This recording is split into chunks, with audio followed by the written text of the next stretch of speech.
按说你私自带皇上出宫，罪该万死。但本宫念在你是初犯，又是皇上最信任的人，死罪嘛，免了。谢谢皇后娘娘，谢谢皇后娘娘。来人，拖下去，杖击50。皇后娘娘，我是初犯啊！皇后娘娘，皇后娘娘。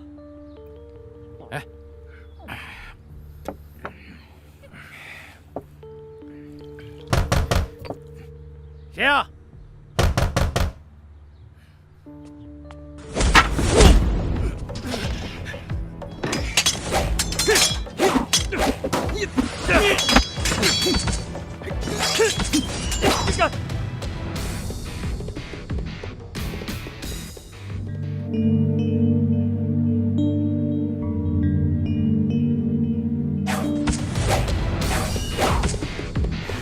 快走！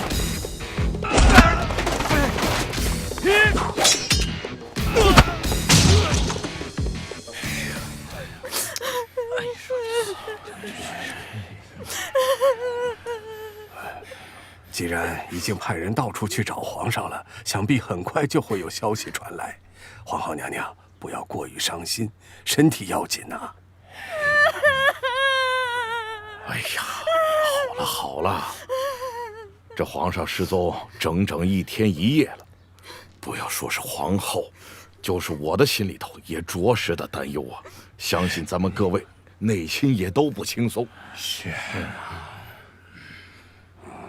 哎呀，这常言道，国不可一日无君。我作为当朝太师，我有个提议。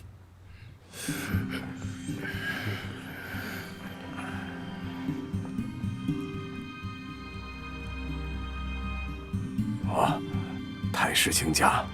我想，在皇上找到之前，就先由皇后代理朝政。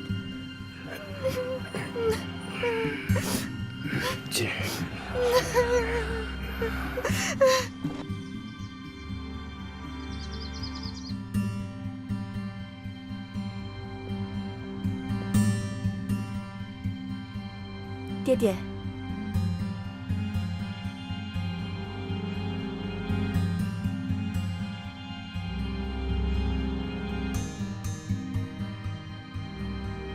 爹爹，咱们成功了。稳住，第2步才刚刚开始。哎呀，秦相府大小姐打人了，大家快来看呀！秦相府大小姐打人了，我的腿！秦相府的大小姐打人了，大家快来看呀！怎么回事？回禀相爷，昨天那个女子又来了，大小姐碰了她一下，她说自己腿被跌断了，现在躺在地上，非要等相爷回来不可。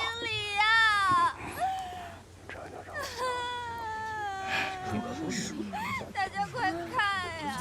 过来，没有你们这么欺负人的。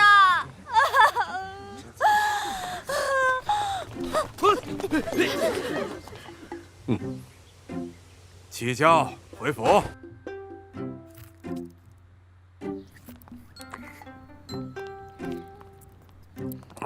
爹，我刚听到什么相府3小姐，哪里来的3小姐？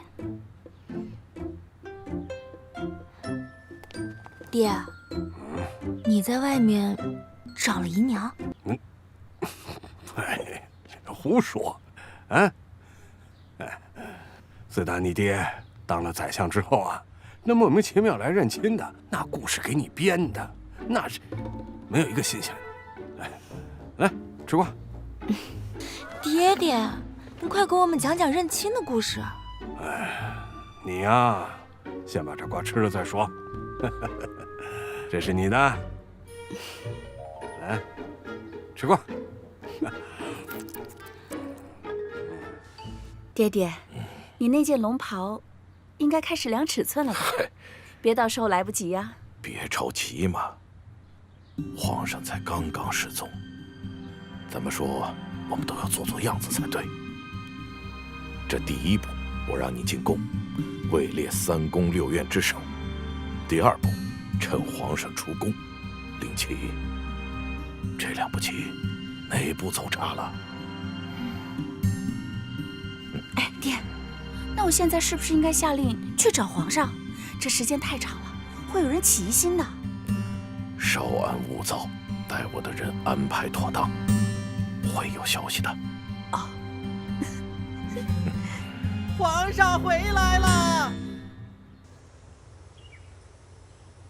敢问这位大侠怎么称呼？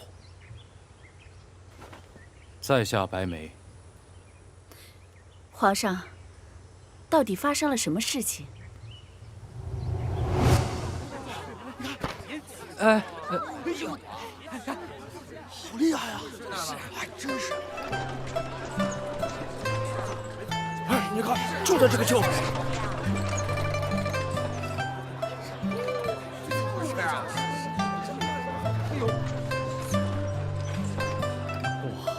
天下第一美貌啊，秦二小姐啊，今天终于见到了。出门前拜神，没白拜。你怎么知道是秦二小姐？万一是大小姐呢？大小姐坐轿。就是二小姐，我看到了，就是二小姐，我看到了。罢了罢了，能有多美？只不过是个普通的民间女子而已，再好看，能有三宫六院的嫔妃好看吗？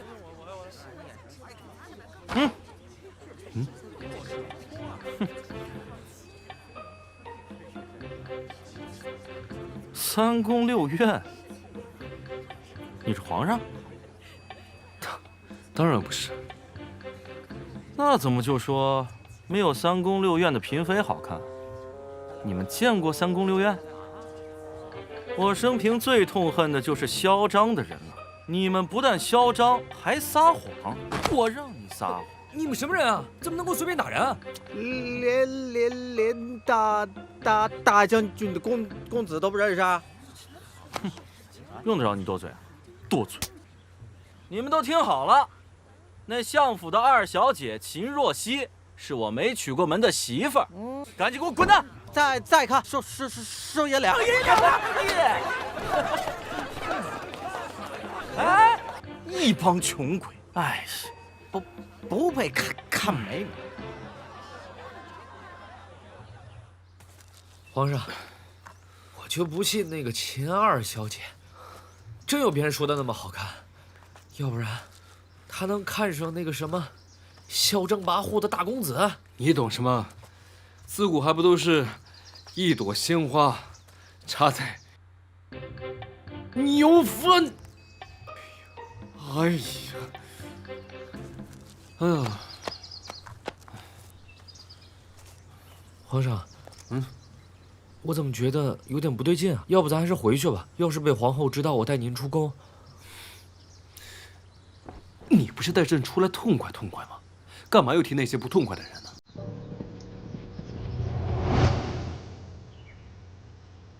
昨天跟小安子走丧，找他的时候迷了路，幸好遇上白眉大侠，把朕送了回来。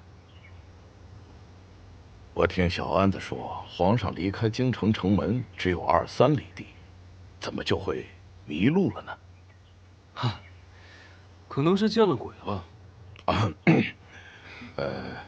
荒郊野外的，遇到这种事情倒也不稀罕。啊，只要皇上身体康健，这种邪祟之事倒也不必放在心上。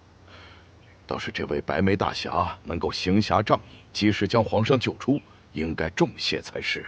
对，朕准备传旨吏部，封白眉大侠为国师。皇上，臣觉得有些不妥。大侠经常游走于民间，忽然让他上朝为官，这种拘束，确实难为他了。是啊，皇上，请皇上三思。皇上，您的心意在下心里，只是国师位高权重，在下实不堪当。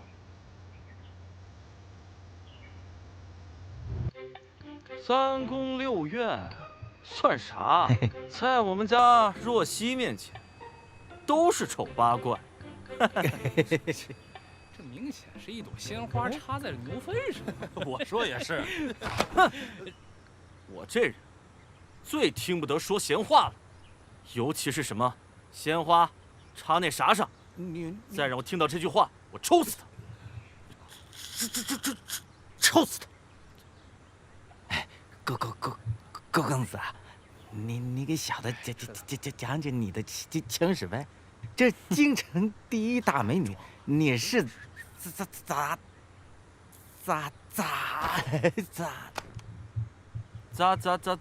落在我头上的是吧？我都跟你说过多少遍了，是他追的我，10年前他就开始追我了。哼！你看那里有。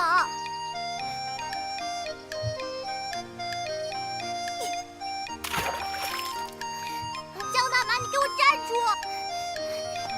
江大妈，我今天不把你打趴下，我就不是二小姐。想当年，他追的我无处逃，无处躲。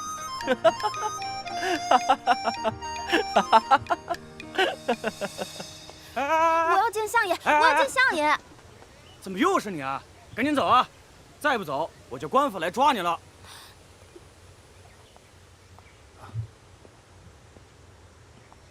我爹说了，他在外面没有相好的，更没有你这样的野种。你这种人，一看就是穷疯了来讹钱的。爹要是看见你，非打断你的腿不行。滚！那帮黑衣人都死了，我并没有下死手，只是安置好您之后，我再赶回去，发现他们都已经死了。看来是有人杀人灭口。那你就帮朕查出这幕后主使是谁。是。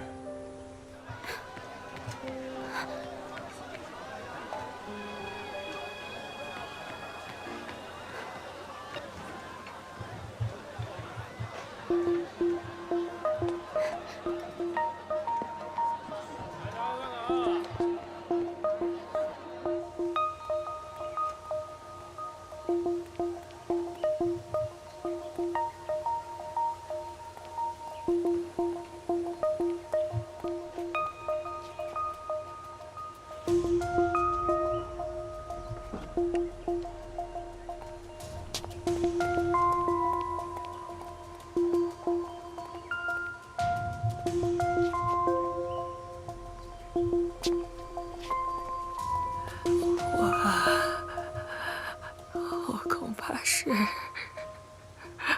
好不了了，希儿，你别再为我操心了，咱俩非亲非故，你照顾我这个孤老婆子这么多年，我知足了。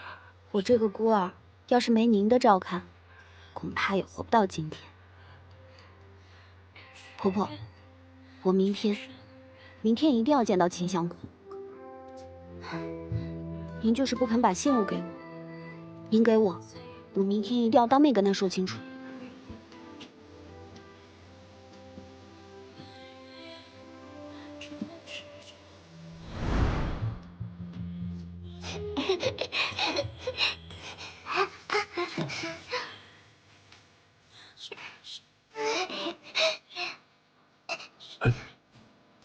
爹，这是啥玩意儿？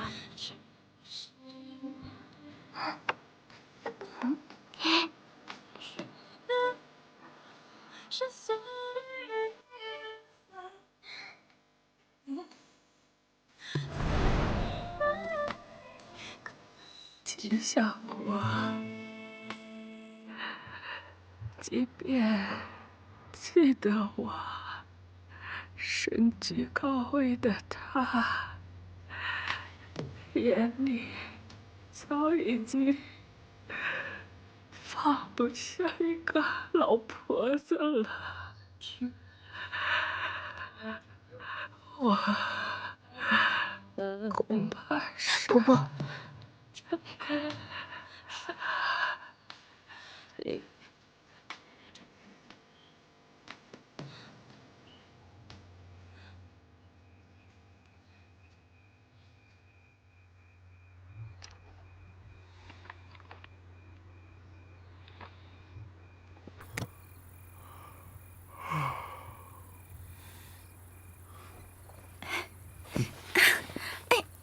皇上，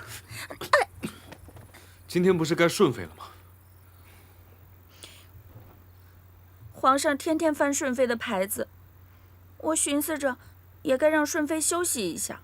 顺妃妹妹最近清瘦了不少，我看着都心疼呢。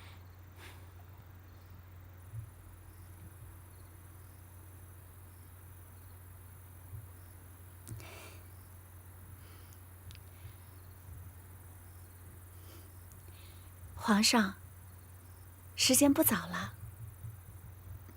咱们安歇吧。皇后先歇歇吧，朕还要批折子呢。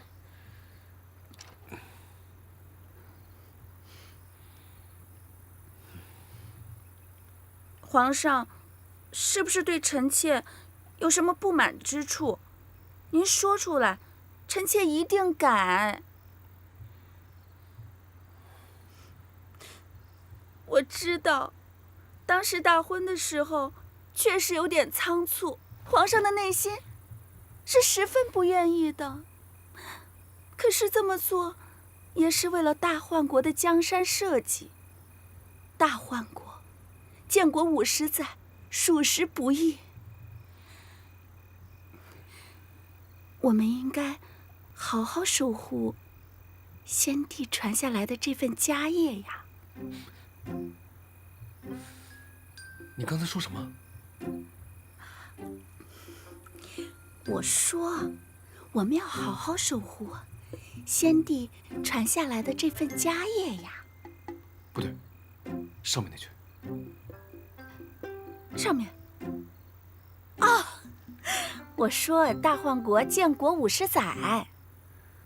对啊，今年该准备选妃的事了。啊？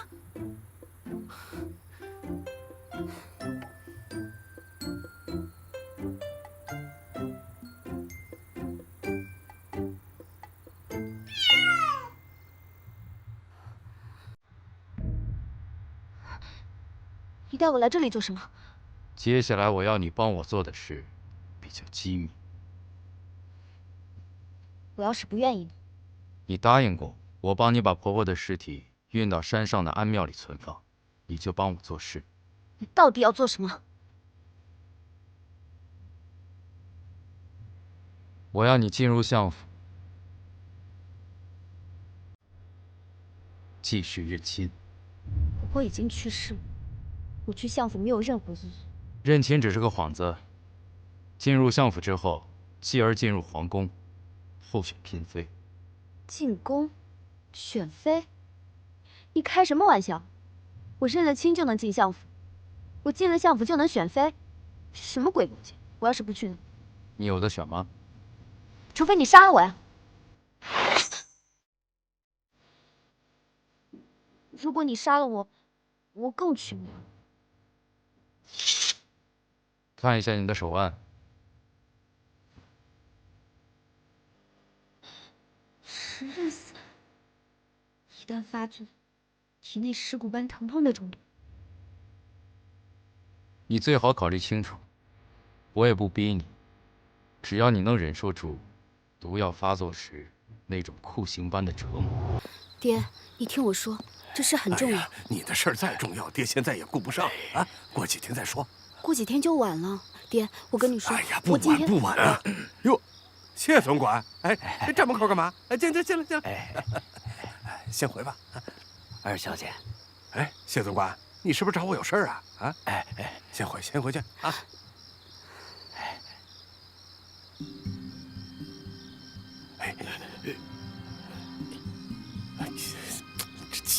急死我了！完了，相爷，您别急，有事儿慢慢说。我今天听说，皇上已经派人去查国库的事儿了，挪用银子的事儿，怕是捂不住啊。相爷，您先别着急，这事儿啊，一时半会儿还查不到你这里。给。哎呀，多大了还闹？再大不也是您儿子吗？您看你都有这么大的儿子了，可依然还是那么美。你呀，从小到大就嘴巴甜，天天哄娘高兴。哎呀，你是高兴了，我呢？怎么？您答应儿子提亲的事儿，我就要秦府的二小姐做我的新娘。那事儿不急，娘要好好打听打听那二小姐现在的脾性。我记得你小时候还被她打过，那可不是个好惹的丫头。娘，你说的那些，那都是上辈子的事儿了。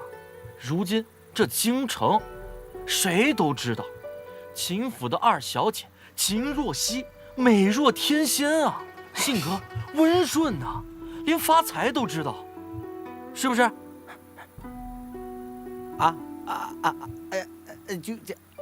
就是。你还打听个啥？你这分明就是不想让我幸福。哼！我没说不答应，眼下你爹爹驻守边外，我还不得等他回来商量一下？我不听，我不听。哎呀，等他回来商量，看送多少聘礼合适嘛。嘿嘿，这还差不多嘛。我最爱的娘亲。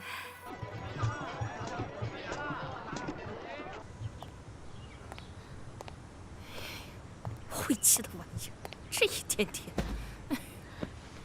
请问这一家人去哪里了？听说昨晚去世了，今早我才知道。过来一看，也没看到人，还欠我1个月的房钱呢。哎，这房钱你看。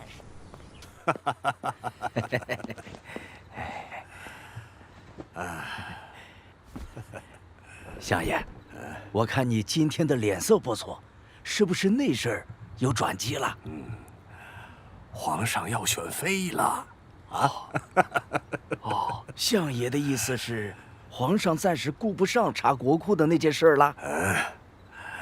我的意思是，我有办法了。皇上这次选妃啊，不同往常，一是只有京城的各大府邸推送，二是时间比较紧。咱们府里的二小姐，你懂的。咱们的二小姐才貌双全，如若送去候选，那必定高中无疑。那样，咱们在皇上身边也有自己人了。对喽。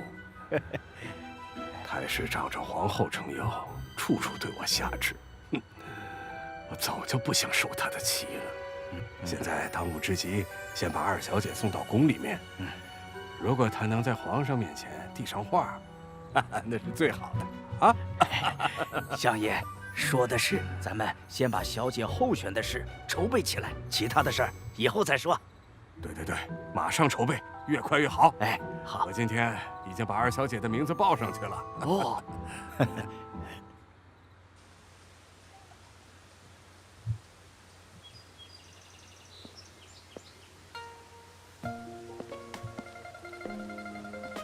姐姐，妹妹，恭喜你啊！此话从何而来？就是你进宫选妃的事情啊。我刚在前厅听见爹和谢老头正说此事呢，是不是很意外？我也不知道爹爹为什么单选了你。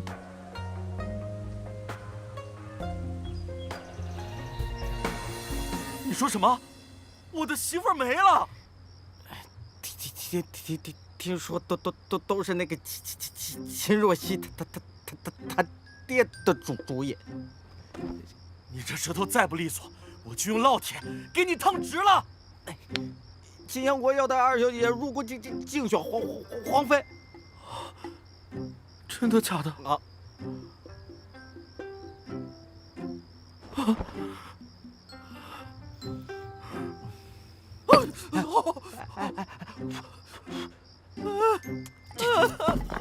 我爱的人，他不爱我了。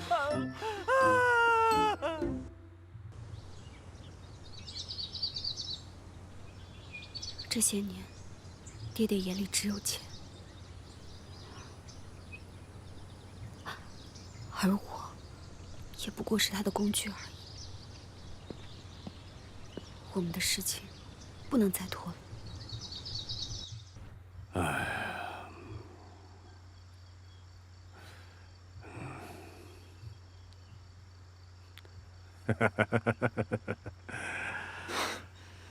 哎，别闹了。昨天爹爹不是跟你说过了吗？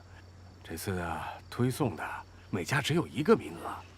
你妹妹呢？再怎么说，长得是，一般，但是恰在年龄合适啊。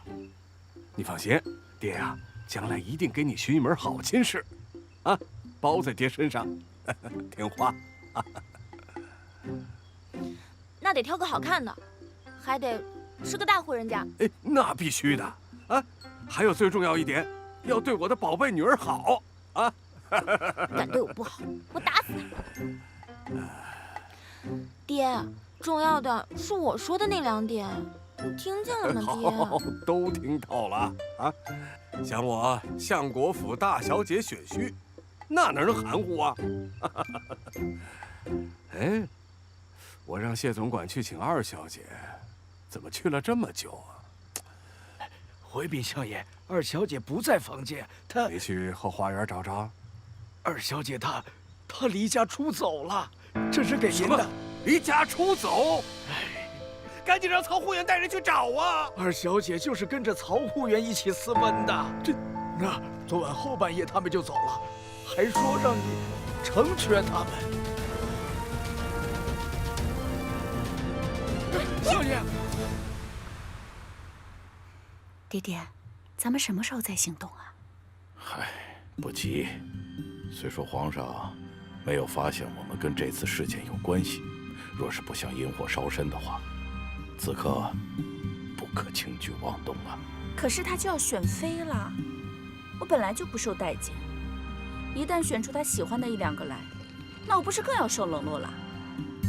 这跟待在冷宫有什么区别啊？好了好了，先忍一忍，爹这不也正在想办法吗？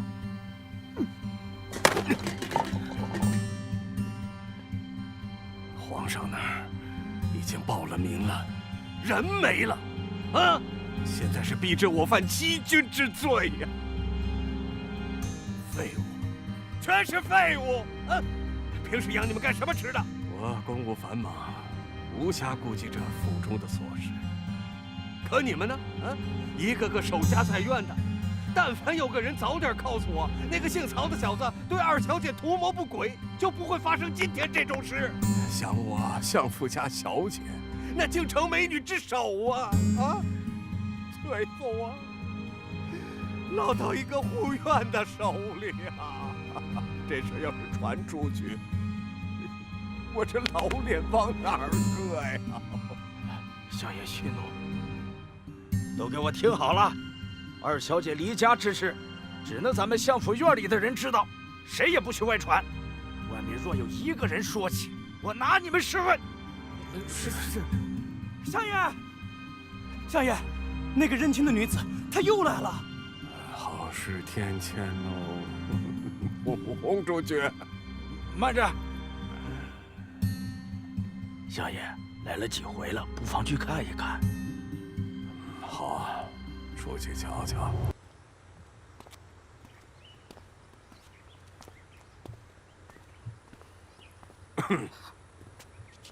见过相爷。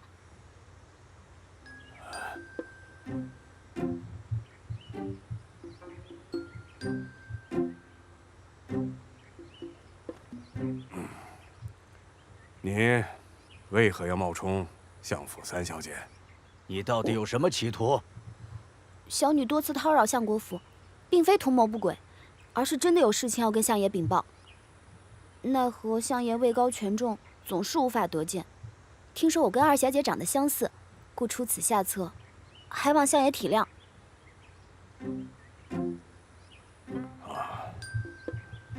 既然姑娘有事，不妨进府一叙。请。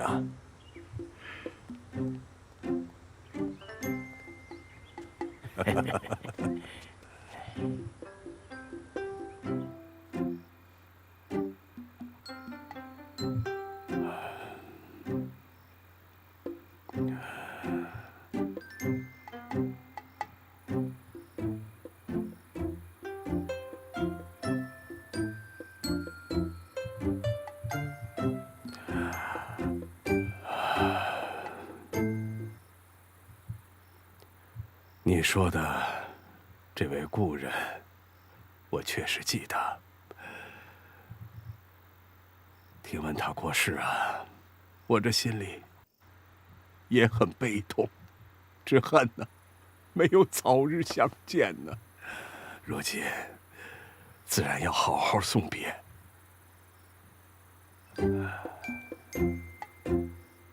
相爷，依我看，虽说是迟了一步，但总算赶上了相送的最后一程，了了一些遗憾。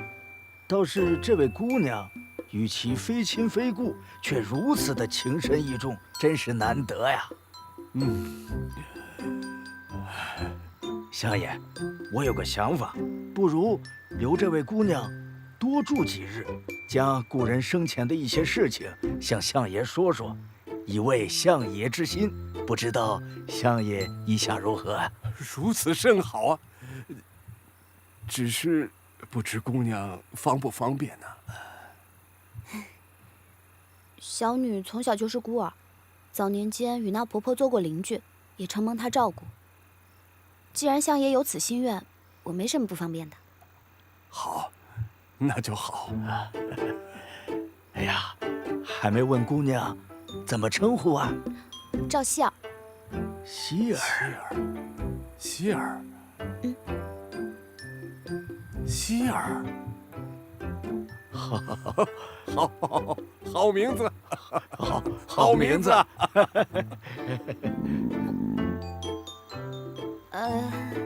我饿了，有饭吗？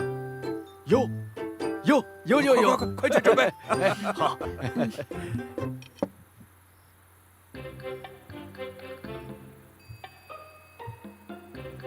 姑娘，相爷歇息去了，叫你不用客气，敞开了吃，吃了剩下都没有关系。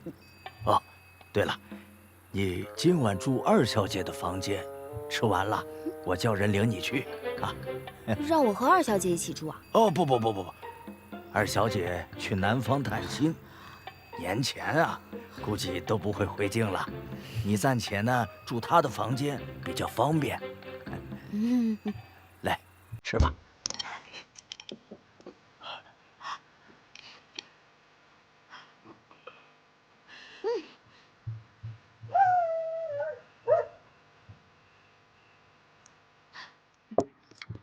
不行了，我是真的吃不了了。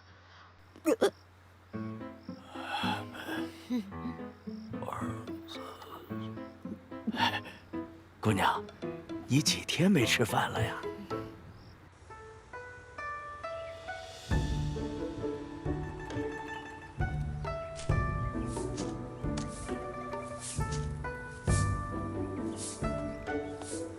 谢总管。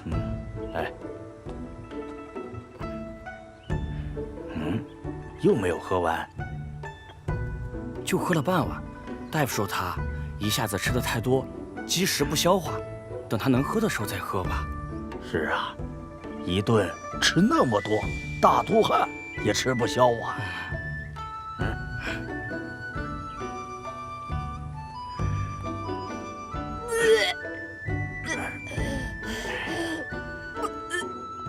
希儿姑娘的身体倒是无大碍，休养几天就能恢复如常。只是什么呀？说呀！哎呀，谢总管，不是我说你，你怎么老爱卖关子呢？只是她的举止行为，比起咱二小姐，那差的不是一星半点儿呢。临时找来顶替二小姐的，哪儿那么合适啊？容貌这么相似，已经是不容易了。可是皇上选妃，要紧的是教养和仪态。你看她那粗野不堪的样子，恐怕第一轮面试就得淘汰。到了以后再弄巧成拙，可就……哎呀，这马上就到初选的日子了，这个时候去找人，他也来不及呀。再说了，如果能找到人选，容貌和举止就一定合适吗？哎呦，完了！这天要灭我呀！我还以为柳暗花明了呢。那只有一个办法。加强训练，强化训练。练，马上就练。这个事儿你亲自去抓。好，练。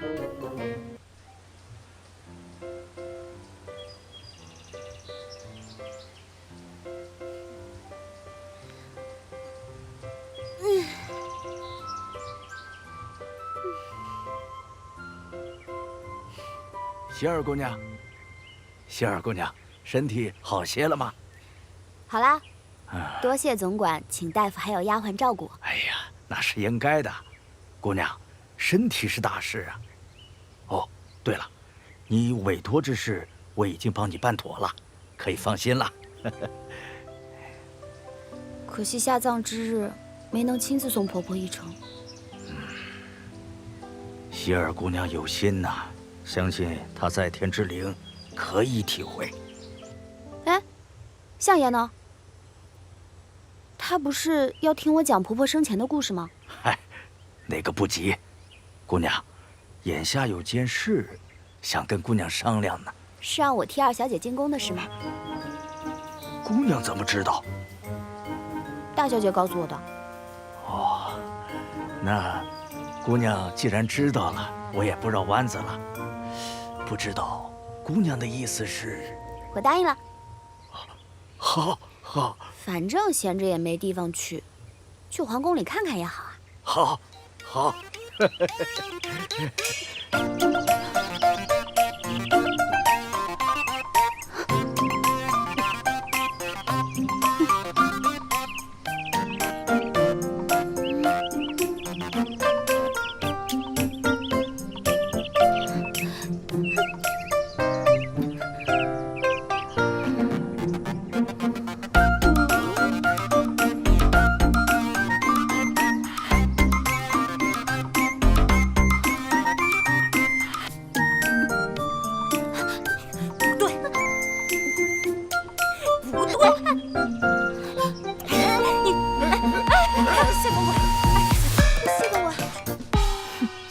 现在正在抓紧训练，不妨您去看一看。哎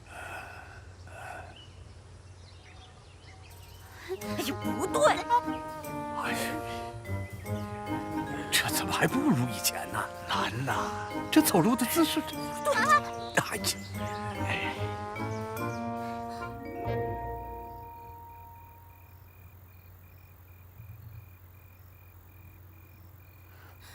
哼，你不找我，我还得找你呢。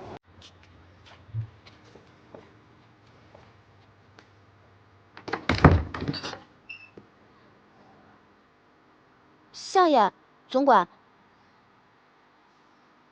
你们这是？希儿姑娘，刚才你在干什么？我刚刚一直在背诗词啊，这也是总管吩咐的。有什么不对吗？没有。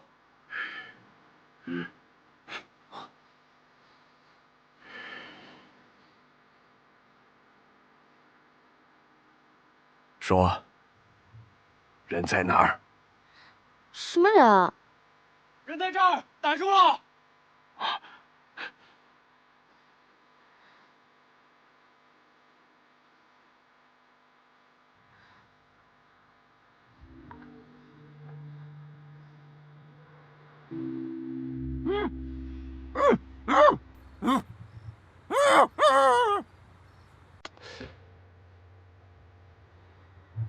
谢总管，我怎么看这个人有点眼熟呢？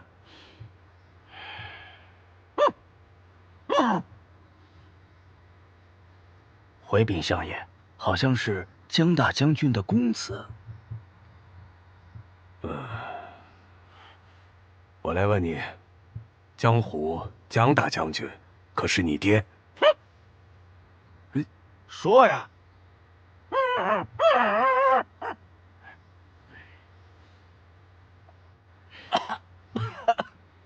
哎，我爹是江大将军，我就是江大满。你们这么对我，也太过分了吧！小心被我爹知道了，我爹会找你们算账的。哼，你半夜翻墙，擅闯相府内院，说出去，江大将军的脸估计还没处搁呢，还算账，亏你说得出来。你说说，你今晚来是干什么的？我就是来找二小姐的，只不过绕了近路，不好意思走正门罢了。谢总管，快扶大公子起来。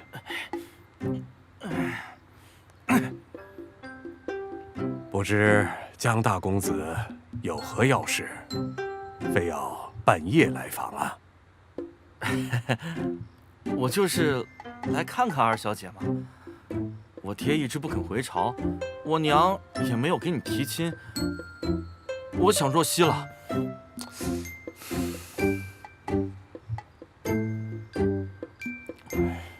回禀相爷，灵太师到。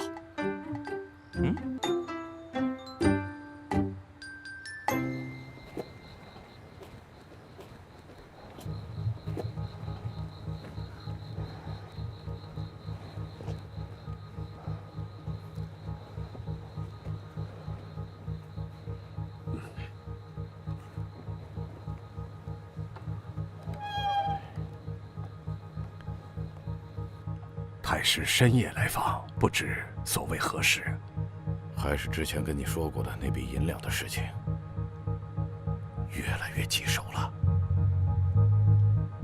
莫非皇上已经查出来？那倒还没有。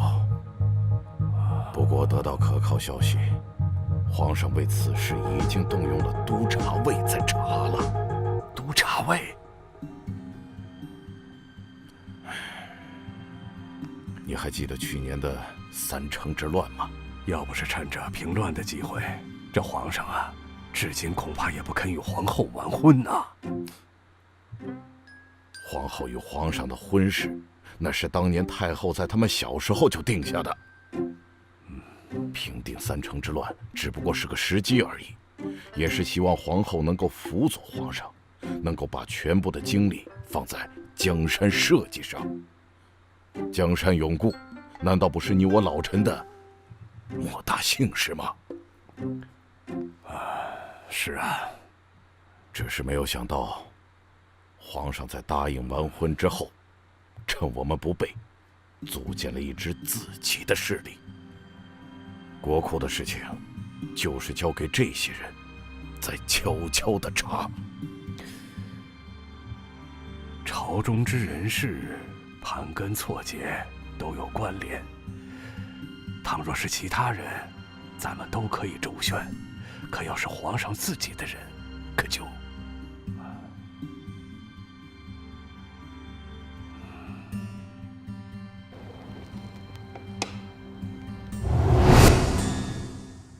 秦相国今日告假，是为何事啊？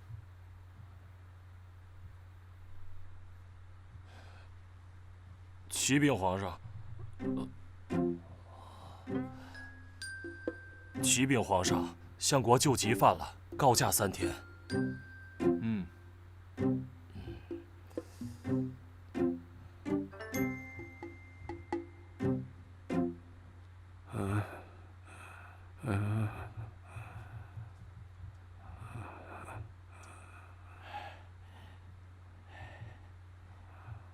相爷，您好些了吗？相爷，您是不是过于忧心了？国库的银元虽然数额不小，但也不至于让相爷这般的为难。何况这事儿，太师也有份儿啊，他都不急，相爷何至于此啊？你懂什么呀？我呀，现在最后悔的就是着了这太师的道，跟他一起呀，挪用了国库的银两。倘若查到此事啊，难免不牵扯出其他的。前些年我买官、卖官的事儿干的也不少，这万一一个瓜扯出一片瓜地来呢？想起这些事儿啊，我这头皮就发麻呀。要是二小姐能选上嫔妃，那多少还有个抵挡周旋。可这屋漏偏逢连夜雨。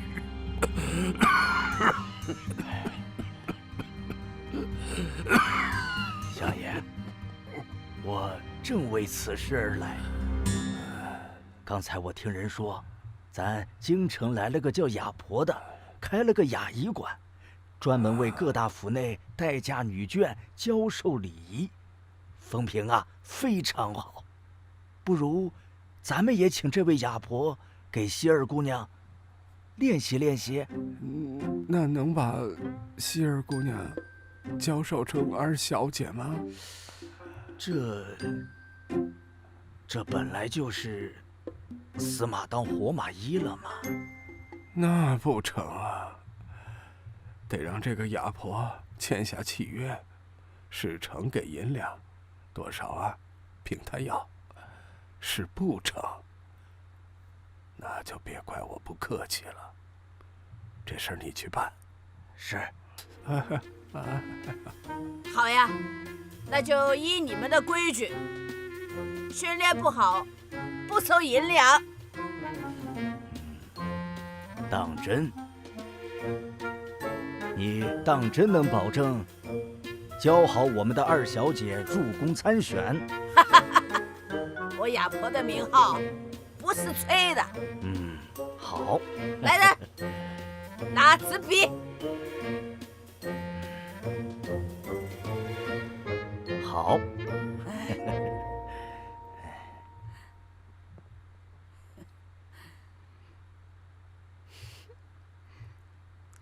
哎，你算得不错，他果然来了。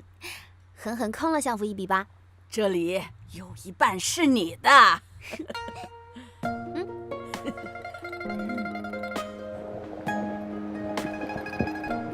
七婶，哎，这好几天没看见你了，快去进家里坐。来，我就不进去了，今天还有事，马上就得走。我给你们带了些点心。哎，孩子们呢？都上山了。最近呢，跟着杨郎中学着认中药，这一个个的可认真着呢。那就好。过些天我让人把银两送过来。上次给的银两也用的差不多了吧？我还能坚持，倒是你呀，一个姑娘家的，在外面可要小心呐。放心吧，我好得很，多亏有七婶的帮忙，才让这些孩子吃饱穿暖，再也不用露宿街头。你就放心吧，我肯定会好好照顾他们的。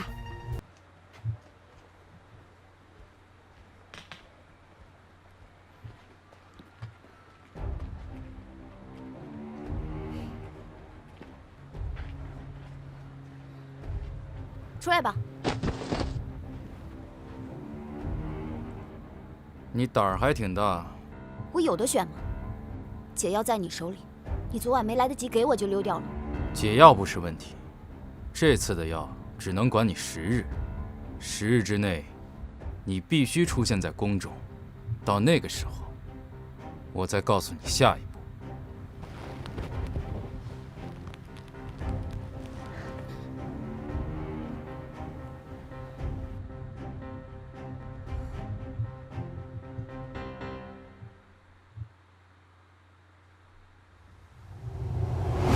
10日之内，你必须出现在宫中。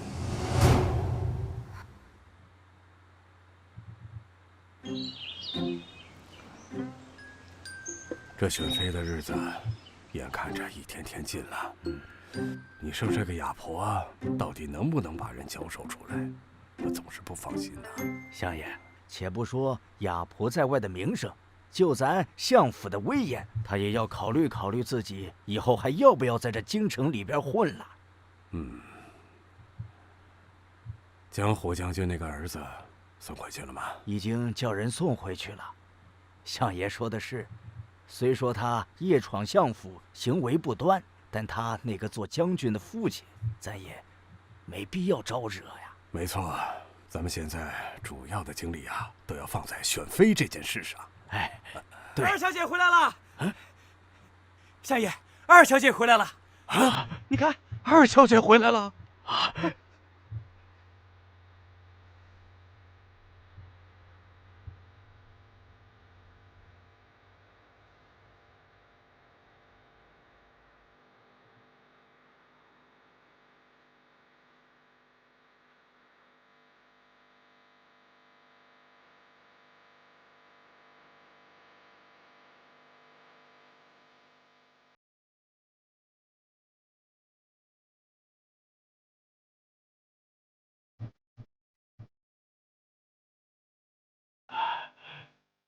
希儿见过相爷。你是赵希儿？跟二小姐太像了，太像了。你交给我的任务完成了。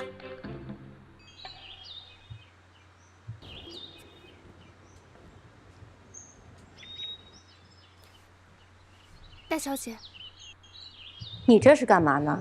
二小姐在喂鱼，我帮她拿一点鱼食。二小姐，一个野丫头，你喊她二小姐？是相爷吩咐的，以后都叫她二小姐。谁若是叫错了，要重罚。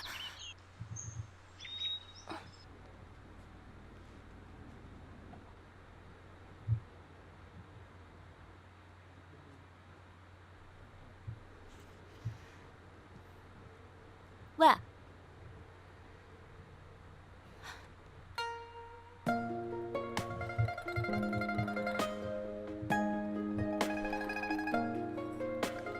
嘿，真是挺像的，怪不得我爹会选你。大小姐有什么事吗？我就是想问问，你为什么要替我妹妹入宫选妃呢？这个世上哪有那么多为什么？况且这事是相爷安排的。你怎么不去问相爷？自然是我爹要这么做的，但入宫可是一条不归路，你为什么就这么干脆答应下来了呢？不归路？那我怎么听说大小姐当初还跃跃欲试的很呢？谁稀罕？我不过是为了逼我爹答应。算了，跟你说你也不懂。你先回答我的问题。我说了，这个世上没有那么多为什么。再说，穷人家的孩子，哪能跟相府的小姐比啊？我就是愿意进宫，不可以吗？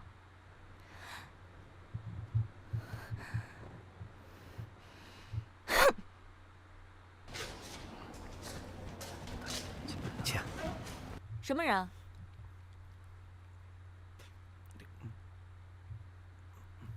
大小姐，我认得他，他是江大满公子的随从，最近经常在门口转悠。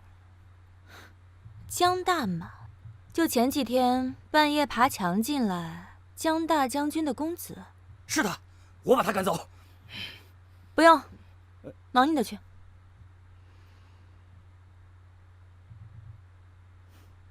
你，过来。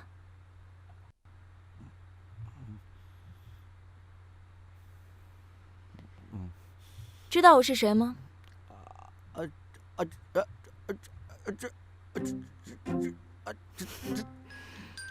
知不道。我是秦若曦的姐姐，听说你们江大公子喜欢我妹妹？那他知不知道我妹妹这2天就要进宫选妃了？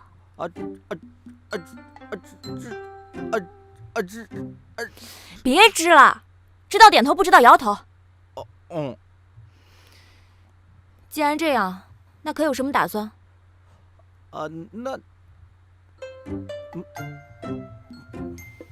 拿了，拿了。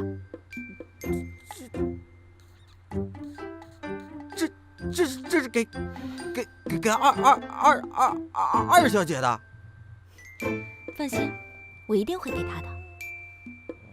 哎，那什么时候回信啊？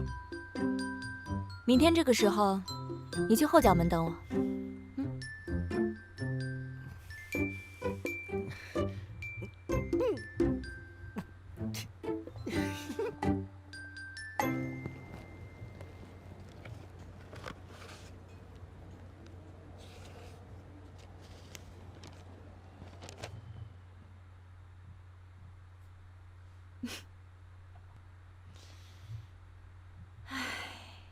10字能错3，这个江大满啊，真是癞蛤蟆想吃天鹅肉，还回信。拿笔墨来。是。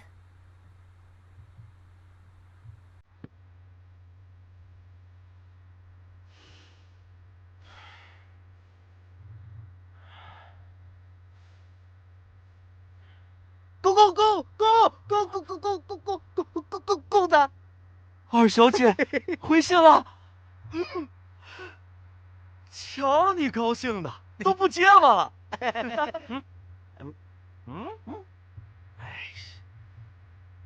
想你了。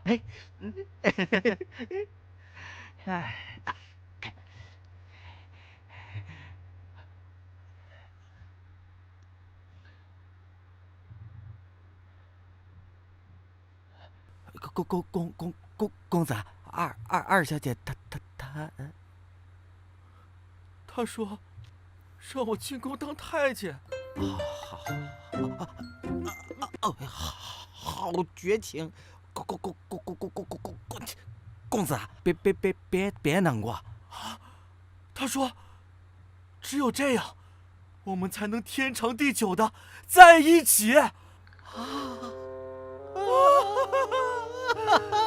爱情来得太突然了，我有点招架不住啊！要不你跟我一起进宫，见证我的幸福啊！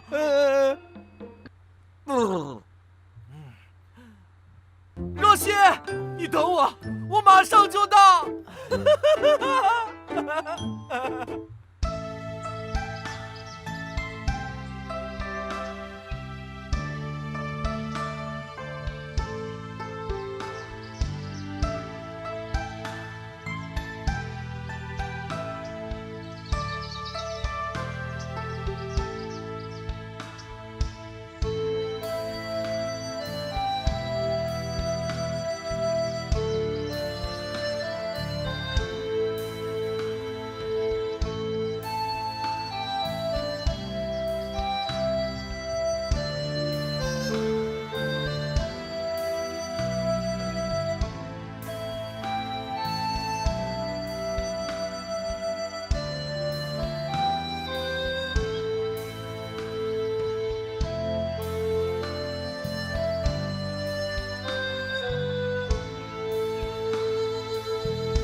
相爷，二小姐入选了，真的？哎呀，太好了，太好了！恭喜呀！若曦。哦，对了，千万别告诉我娘我去了哪里。如果她有问，就说我出城玩一段日子。知道了。那公子，里边有没有打电话？哎呀，放心吧，我这几天啊跑断了腿，就为了给净身房那几位老大爷上供呢。我可不想成为真正的太监。我还是担心你。哎呀，你不用担心，你就等着我把二小姐娶回来，让你见证我们两个的幸福。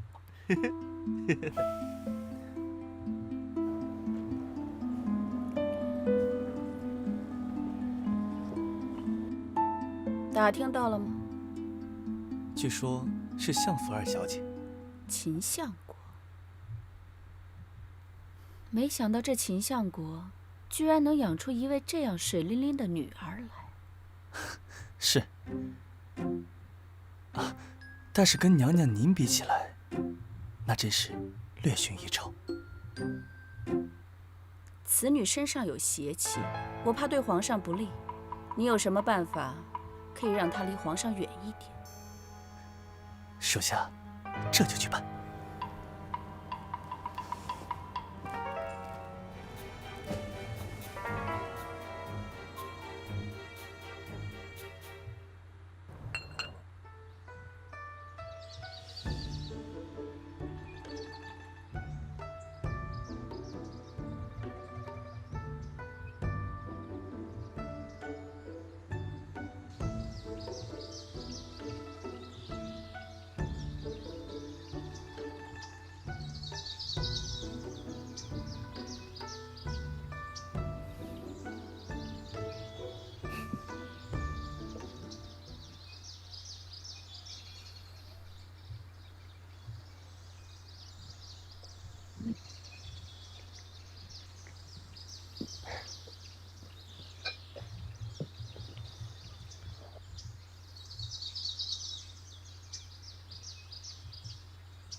记得把秀女画丑一点。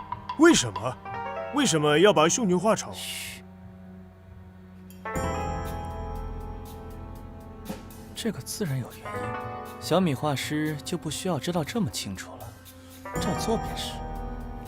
我不能这样做，为人画像不能示人，这是我的原则。原则？你那个原则有这颗珍珠值钱吗？你可别忘了，你不远万里来到大幻国是为了什么？这颗珍珠可是大幻国无涯海海底的幻珠，价值黄金100两。你的大幻国干10年20年，都不一定能挣到这么多银两。还给你，我不能这么做。皇后的意志你也敢违抗？这是皇后的意思，你就不怕我告诉皇上吗？这个人真是太不识抬举。是奴才办事不力。娘娘，明的不行，咱们就来暗的。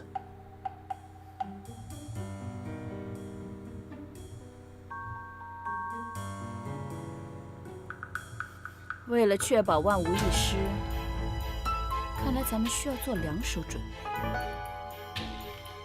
这次你可不能再失手。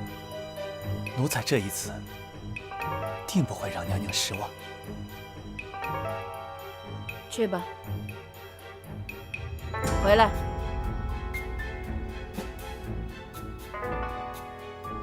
做得隐蔽些。是。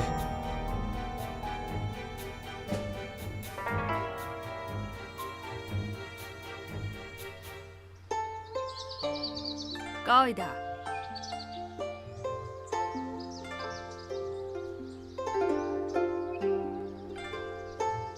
皇后娘娘驾到！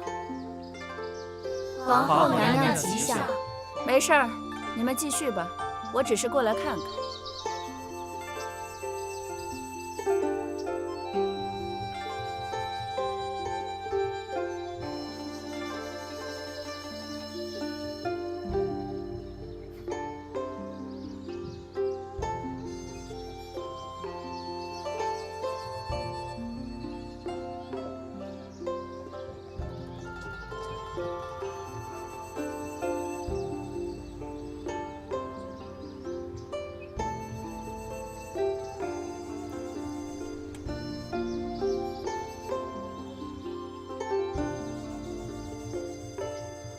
赏。皇后娘娘说了，明日你们要去见皇上，要把自己打扮得漂漂亮亮的。这些饰品是娘娘亲自为你们挑选的，切莫辜负。是。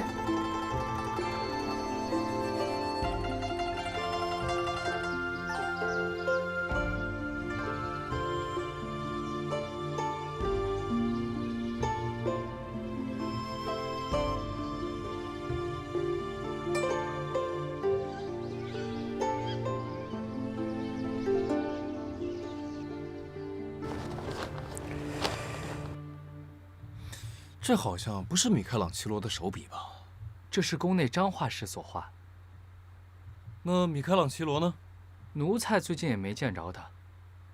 据说是已经离开大幻国了。哦。奴才也纳闷啊，近来没有听说他要回去。莫非是娶媳妇儿的银两攒够了？皇上，这选妃已经到了最后一关，您可挑选出了面圣的秀女？哎呀，把这些都宣来吧，朕觉得看本人比看这些更公平一些。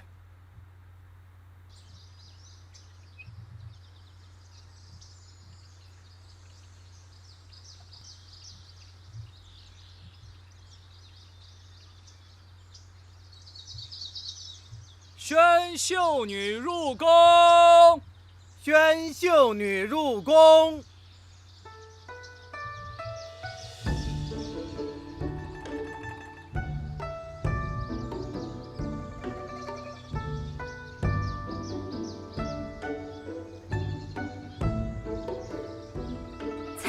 皇上、皇后娘娘。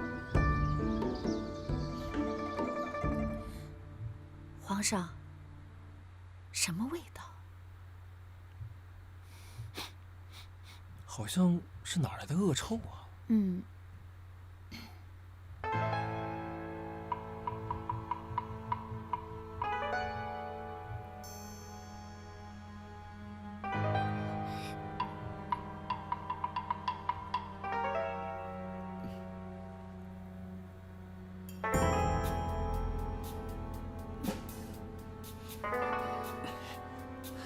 启禀皇上、皇后娘娘，这秀女有问题。这脸上什么情况？把她拖下去。来人！放开我！走！我没有病，皇上，我没有病，放开我！皇上，咱们继续吧。请秀女上前。放开！进去。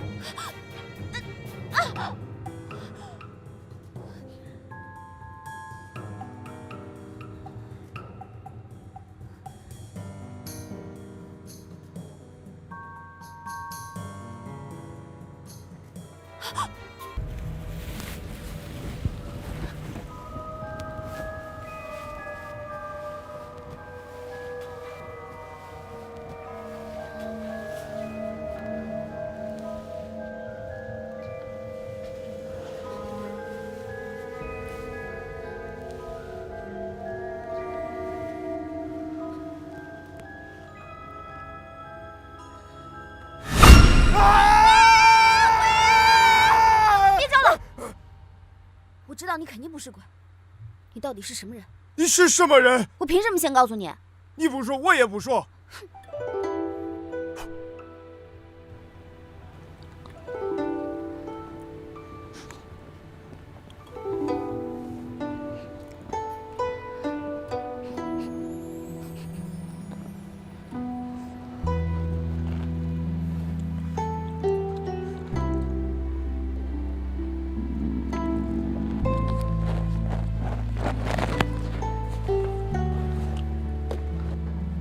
吃吧，很好吃。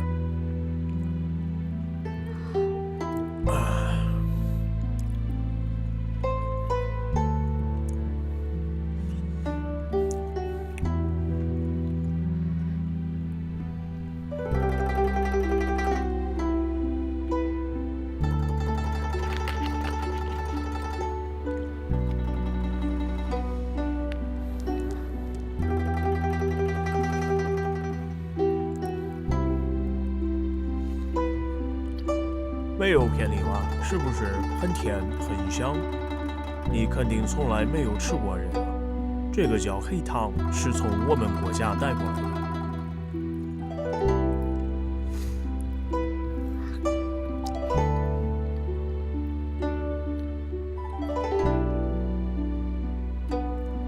你从哪里来？我从很远很远的地方来，走了1年零3个月才到这里。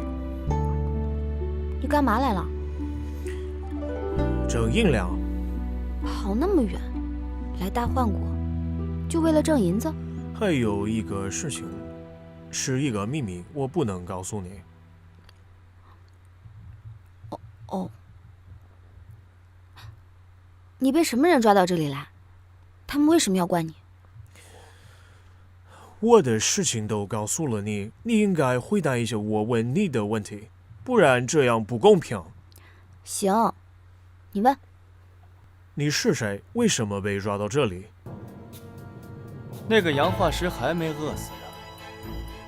上午我才去检查过，还有精神。晚上动手，做得利索点。若事成，我还有重赏；若不成，是。哦，怪不得有人比我把秀女画得丑一点，原来就是你。虽然我没有那样做，但是他们为什么不让皇上看上你？虽然你长得……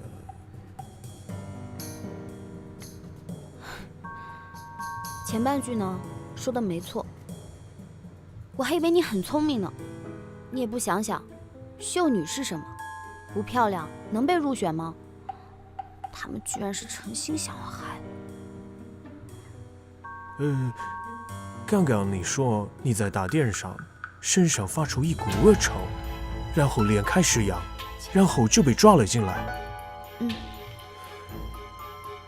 你是不是今天接触过什么东西？这个东西它原本不属于你，然后是你今天早上才接触到的。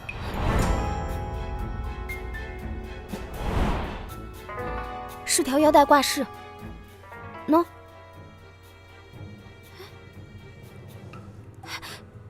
那个东西不知道掉哪儿去了。是不是橙色的？上面有一条红色的线，摸起来冰凉刺骨。对，你怎么知道？你的衣服昨晚上是不是熏过香？秀女的衣服是统一熏香的，昨晚熏的是桂花香。啊，这就对了。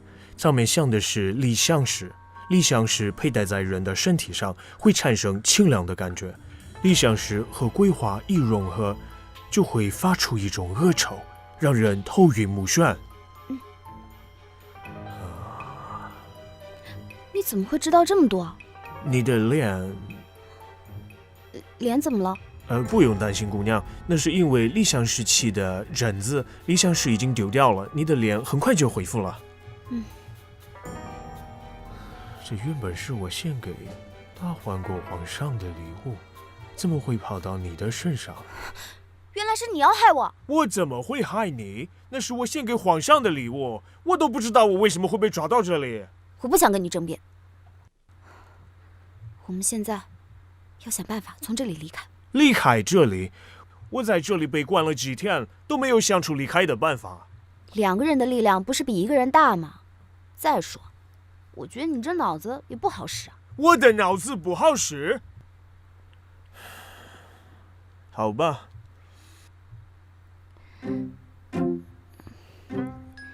既然要离开，你那个黑什么糖还有吗？要不拿出来分了吧？吃饱了才有力气离开嘛。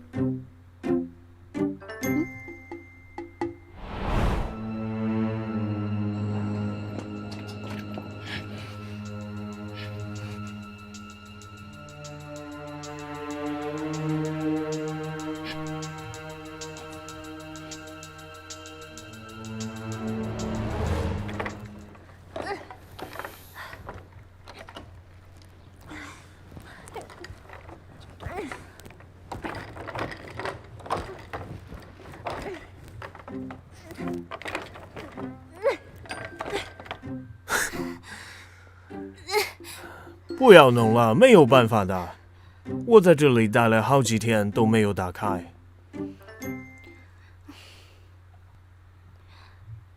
你到底是什么时候被关进来的呀？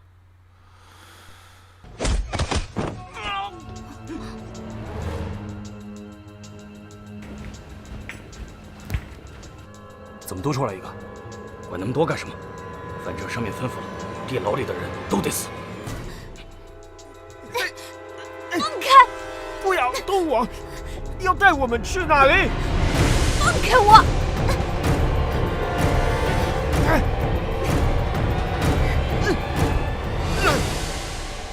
上次之事可查出眉目？有了一些进展，只是背后盘根错节，牵扯到的人和事，需要更多的时间去搜证。不过您放心，必要的时候，我一定飞鸽传书给您。救命啊！走！放开我！皇上，救我！皇上，救我！皇上，救我！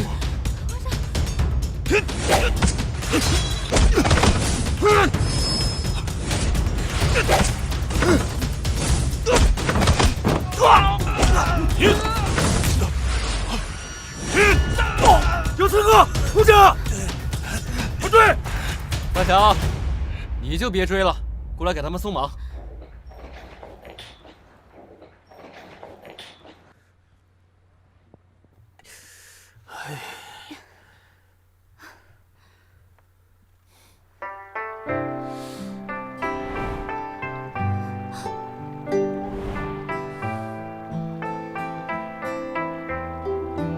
是你？拜见皇上。是，我就是今天被赶出去的秀女。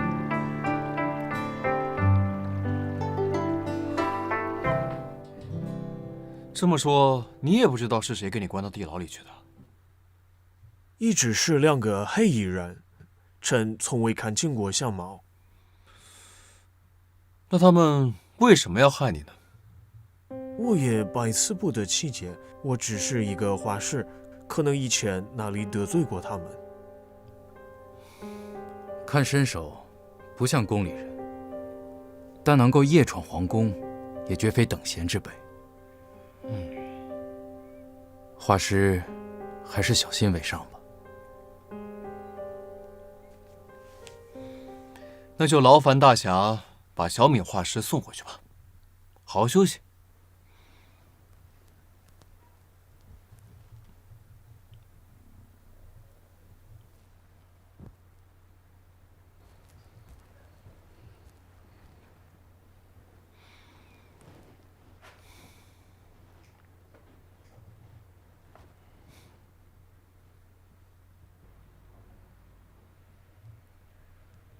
姑娘，不记得朕了？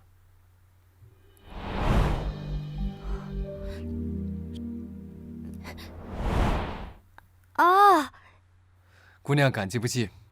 朕记得当时，我当时没扶您几步就把您摔晕了，还请皇上恕罪。哎，这里只有你我2人，不必多礼。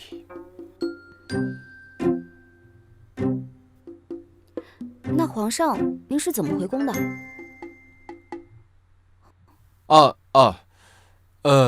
朕醒了之后，发现姑娘已经不见踪迹，只有刚才那位白眉大侠一直背着朕来着，身后还有黑衣人在追杀。幸好白眉大侠武艺高强，把他们全都撂倒了。对了，昨天在大殿之上，你是怎么回事？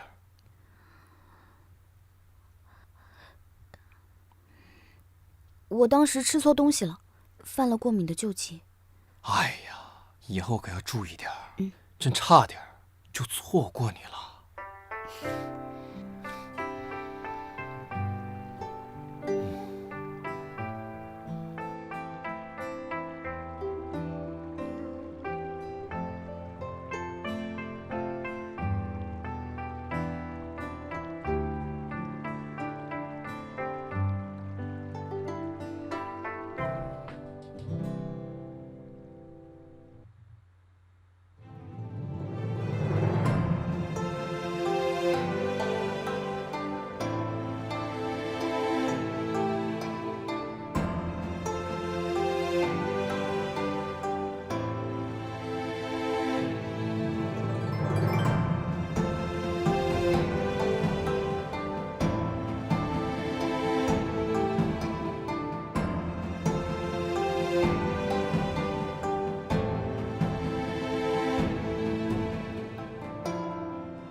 给皇后娘娘请安。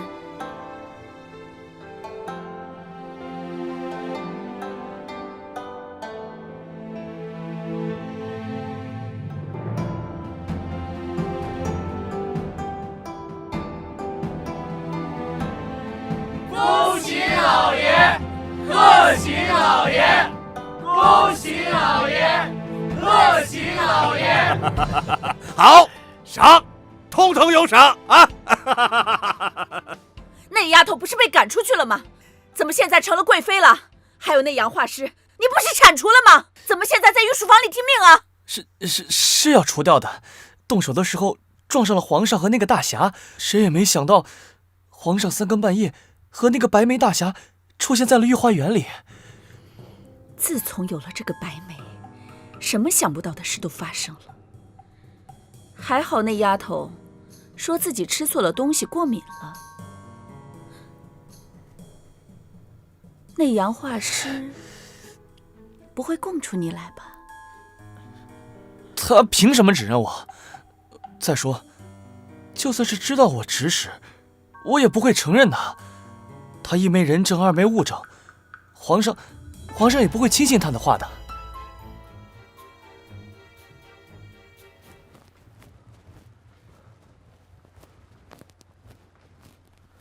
哎，公子，药带了吗？银两呢？足够了，这才是本公子最大的底气。这一边就一个人了，要小心呐。都是为了爱。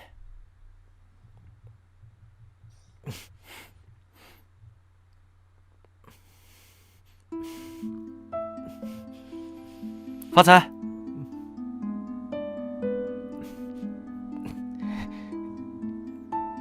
加油！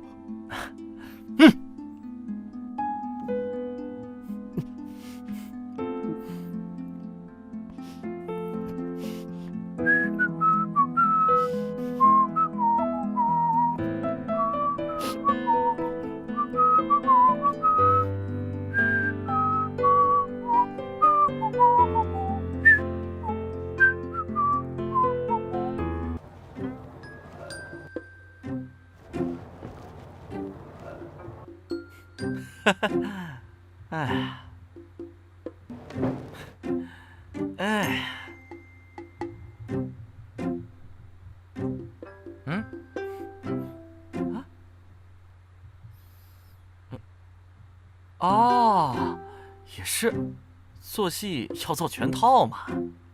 刚好，我也想体验一下。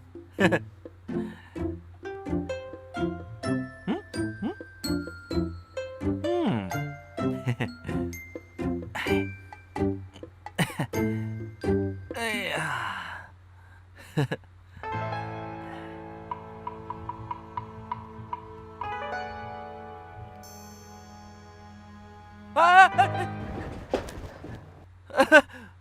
不是说好了吗？走个过场就行了。我是江大满。哎，你不是王公公吗？王公公今日请假了，我是来替他的。啊，完蛋了，钱都烧了，关键时刻，哎呀！少废话，快躺下！我这刀啊，快点儿，你还能少遭点罪。都来到这里了，再反悔，我立马让你掉脑袋！我不是，我不能，我是我家独子，我不能让你们给割了。王公公能做的，李公公也可以。哦。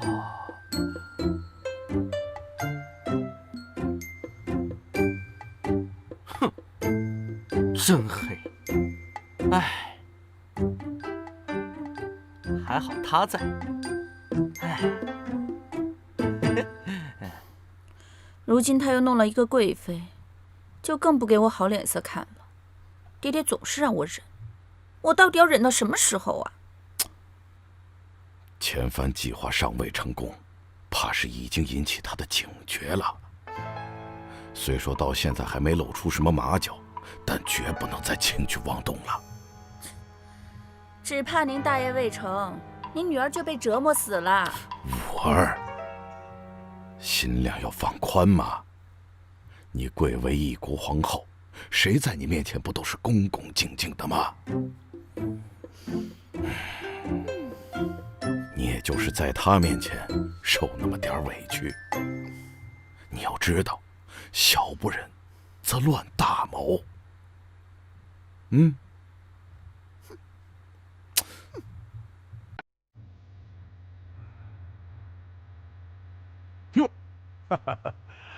是。再次恭喜相国，这二女儿如今也非同往日。哎，是啊，自打进了宫啊，这脾气和架子都大了。哎，我来这后宫几次，人都没见着，说是在御书房跟那个洋人学画画。啊，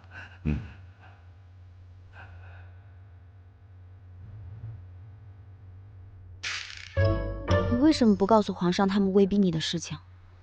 一定是他们把你关进地牢里的。我们有证据，而且那个人他是皇后身边最得宠的一个人。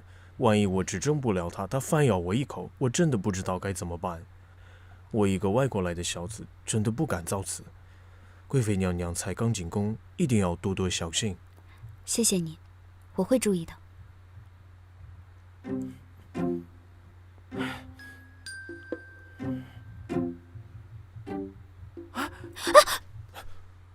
哎呀，若曦，是我，江大满。你不是书信让我进宫来找你吗？咱俩好久不见了。我不认识你啊。啊？哎呀，你再好好看看我，咱俩小时候在一块儿的。你把我追摔倒了，那时候你很瘦的，跑起来贼快，你不记得了吗？哎呀，哎，是我呀，是我，咱俩小时候在一块儿的，都很熟。我还记得你脖子上有颗痣，真的有颗痣啊！来人！你以前不是这样的，若曦。哎呦，这哪来的不懂事的东西，竟然敢调戏贵妃！哎，兄弟，我跟你们贵妃很熟的，你轻一点好吗？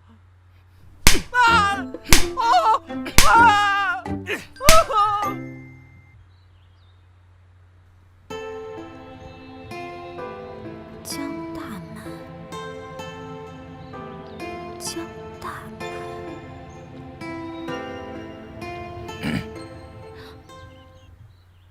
你怎么来了？这里可是皇宫。整个大幻国，没有我进不了的地方。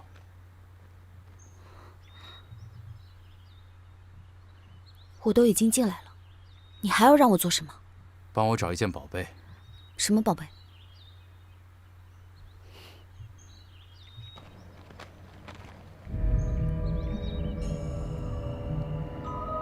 新偏灵珠。在哪？不知道。不知道我怎么找？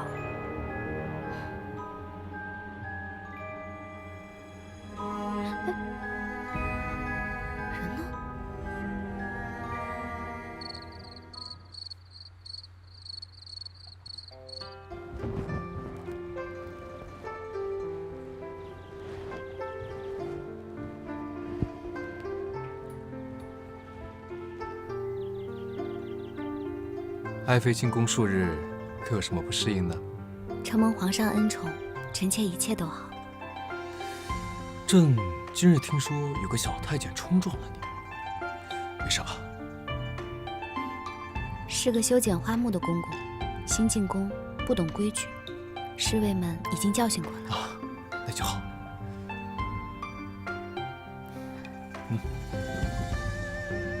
这玉佩真好看。爱妃要是喜欢，拿去玩吧。